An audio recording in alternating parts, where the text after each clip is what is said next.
All you conservatives, you feeling that political fallout yet? Right? You feeling that voters' remorse? Those of you that chose to pull the lever or check off Andrew Scheer instead of Maxime Bernier. Maxime at least had the courage and conviction to stand for something, to stand for his principles, his libertarian principles predominantly, right? The conservatives are, oh, that's a little too scary. Freedom is scary. Freedom of speech is scary. So let's choose Andrew Scheer because, hey, well, at least he looks like he has a nice smile. Look at how friendly he looks. What? What? Oh, the only thing he was missing was the shiny hair. So you're like, let's put him up against Trudeau. Oh, contributing to that race to the bottom, right? You want your own particular inept political hack. You wanted to play this political game, right? You wanted to play this populist game and the optics and political posturing and marketing. But it's like, have you really been out of the loop for that long? Are you really that out of touch to what a lot of Canadians think and feel about politics, and how many of them are salivating and chomping at the bit to just have one person on the political landscape that is willing to have the courage and conviction to stand for what's right, for what's moral, what's just, what's proper, what's ethical, right? I mean, people are just yearning, Canadians in particular, to have someone to speak openly and honestly about the failures and the shortcomings of politicians that have been so rampant for decades now here in Canada. But once again, the Conservatives said, no, we don't want to put ourselves in that position. We don't want to put ourselves out there to that degree. We just want to remain, still part of that political landscape enough that we can fit right in with everyone else, right? Maybe offer little tweaks around the edges here or there. So cowardly. But this here, just proof positive once again. Exhibit A, and the A stands for Andrew Scheer. This was back when he was running to be the political party leader, the Conservative Party leader in Canada, right? But once again, he's showing, not principled, he's a politician. There's a difference between someone that's principled and someone that's a politician. And matter of fact, they're oxymorons. They don't work together, right? Andrew Scheer, headline on a National Post, and this was back in April, right?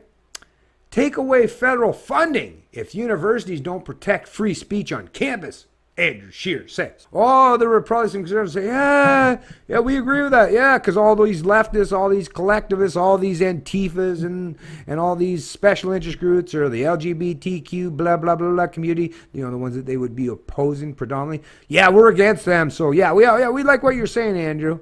But meanwhile, it's like, well, don't you want to look through the fact that the guy's a career politician that has no standard whatsoever? His politics, sways with the wind depending on where he can feel that he can be more populist or opportunist. I guess you didn't do your homework, did you, conservatives?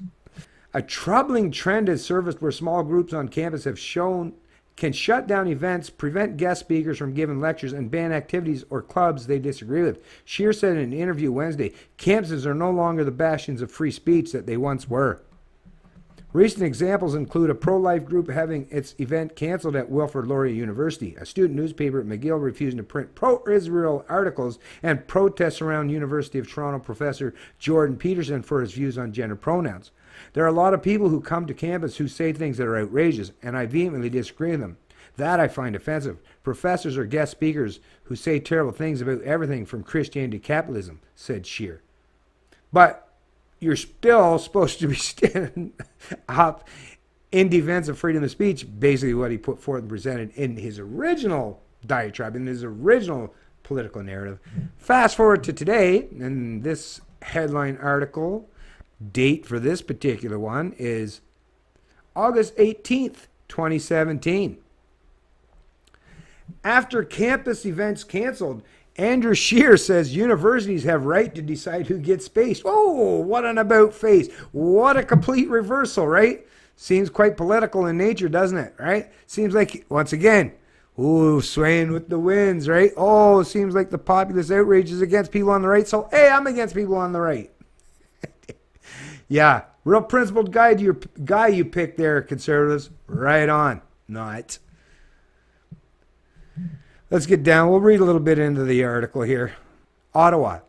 After controversial events were canceled at 2 Toronto campuses this week, Conservative Party leader Andrew Scheer says universities have the right to determine which outside groups they give platforms to. Really? Well, that's not freedom of speech then. That's picking and choosing who you're allowed to speak. You don't understand that difference there, Andrew? What? Like, what the hell? How do you get to be an adult and not understand those concepts?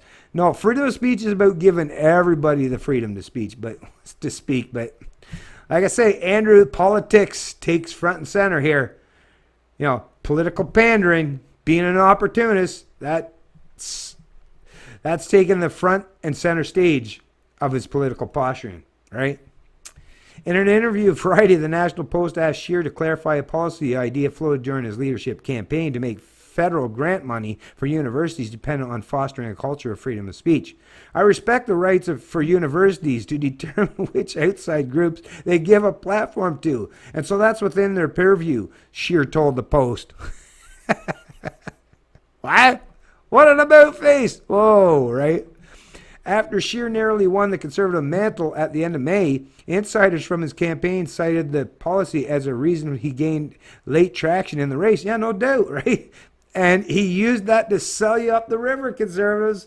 I hope you're fucking greatly disappointed and feeling deceptively deceived at this point. This is why it's so important to remain steadfast to your principles. If you're going to have any principles at all, you know, it kind of matters that you remain principled. Look up some of these words. What, do you forget what they fucking mean? Jesus. Prompting Scheer to propose the policy were apparent infringements on conservative voices being heard on campuses, an issue near and dear to his base. A pro-life event had been canceled at Wilfrid Laurier University. Pro-Israel articles were being barred from a McGill University student, and protests were engulfing University of Toronto professor Jordan Peterson over his controversial views on gender pronouns. But no, they're not controversial at all. But the political dominant narrative is they just run with whatever they think that they have to. No independent or critical thinking happened, obviously.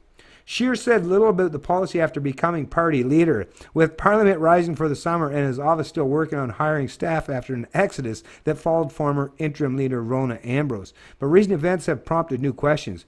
This week, the University of Toronto said it would not open space to its campus for an event hosted by the Canadian Nationalist Party, which is not a registered political party. Oh, they're not a registered political party. Oh, therefore they shouldn't be allowed to speak, right?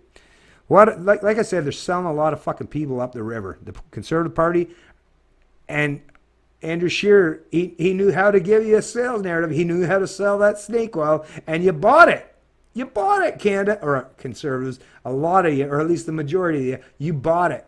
You sucked it up, Buttercup, and now you're going to have to deal with the consequence of doing so. According to the white nationalist group, so they're white and nationalist. Wonder what kind of people founded Canada. They were probably white and probably nationalist. So apparently, I don't know how they square this fucking round peg. And I'm not like I'm a white nationalist myself, but I just love pointing out the hypocrisy of politics and the political posturing that happens on these establishment parties. It's just so crazy how quick they'll sell you up the river for a fucking vote, man. Wow, Canada, you got to start thinking better for yourself. You got to start taking care of yourself and your community and your immediate family and all those people so that government has no power. The best thing you can do is just make it so that government is so irrelevant and so insignificant in your life that who gives a fuck what kind of idiot puts forth and present this kind of bullshit, right? Whether from the left, right, or in between. Make government so minute, so much small, so insignificant that let them play their political games. Doesn't matter. Doesn't affect my life. But in this current environment, it greatly affects your life, and you know it. A rally was being planned on campus grounds for September 14th, but is being canceled due to risk of violence and vandalism. But it's not from that group. It would be from the people that would be opposing that group that would be the ones that would be inciting violence and hatred. As we've seen, The historical precedents there. The videos are out there on the internet, everyone. Even when Jordan Peterson was, giving a few speeches on campus, and he sure as fuck ain't no white nationalist socialist or anything like that. He's a guy that's just trying to, he identifies as a classical liberal, and just trying to speak about freedom of speech and opposing collectivism. But even he was basically railroaded and run into the ground, right, by these political opportunists.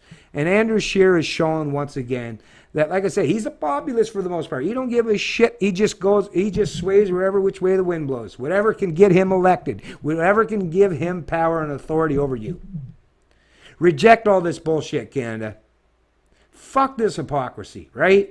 Come on. We're better than this. Or at least a lot of us should be. It's Canadian Libertarian, and I love liberty.